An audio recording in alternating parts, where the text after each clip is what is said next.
വളരെ ഇന്റിമേറ്റ് ആയിട്ട് ചില മെസ്സേജുകൾ അയച്ചിരുന്നു സുഹൃത്തുക്കൾക്കപ്പുറം. ഹലോ ഹലോ, ഉറച്ചു പറ, കേൾക്കുന്നില്ല. ഇന്റിമേറ്റ് അയക്കാൻ മാത്രം അങ്ങനെ ഒരു അദ്ദേഹത്തോട് എനിക്ക് ഒന്നുമുണ്ട്, അത് കാണിക്കട്ടെ. ഇന്റിമേറ്റ് ആയിട്ടൊന്നും ഞാൻ പുള്ളിക്കാരനോട് ഞാൻ അങ്ങനെ ഒന്നും അയച്ചിട്ടില്ല. എല്ലാ കഴിവും കൂടി ദൈവം ഒരാൾക്ക് കൊടുക്കൂലല്ലോ. പിന്നെ ഞാൻ വേറെ എന്തോ ഒരു മെസ്സേജ് ആദ്യകാലത്തെങ്ങാണ്ട് അയച്ചായിരുന്നു സോമന. എന്നാലും മാത്രം ഇന്റിമേറ്റ് ആയിട്ടുള്ള ഒരു ഇന്റിമേറ്റ് എനിക്ക് പുള്ളിക്കാരനോട് അന്നും ഇല്ല, എനിക്ക് ഇന്നും ഇല്ല.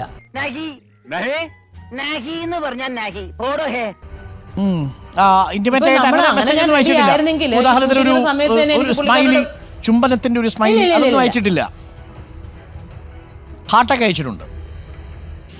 അത് ഉത്തരം പറ. അത് മറക്കരുത്, അതായിരുന്നു എന്റെ ഇത്. ഒരു സ്മൈലി ചുംബനത്തിന്റെ സ്മൈലിയും ഒരു സ്മൈലി ഹാർട്ടിന്റെ സ്മൈലിയും ആയിരുന്നു.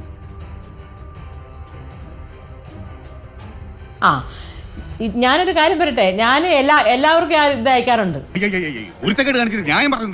ഈ ഇപ്പൊ എനിക്കൊരു വാട്സപ്പ് ഗ്രൂപ്പ് ഉണ്ട്, വാട്സപ്പ് ചാനല്.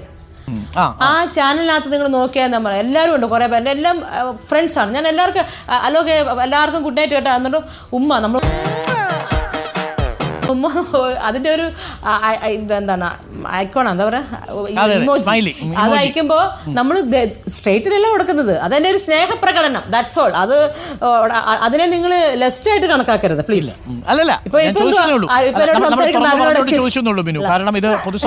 ഞാൻ പറയാം, അപ്പൊ അതിനർത്ഥം എന്താ?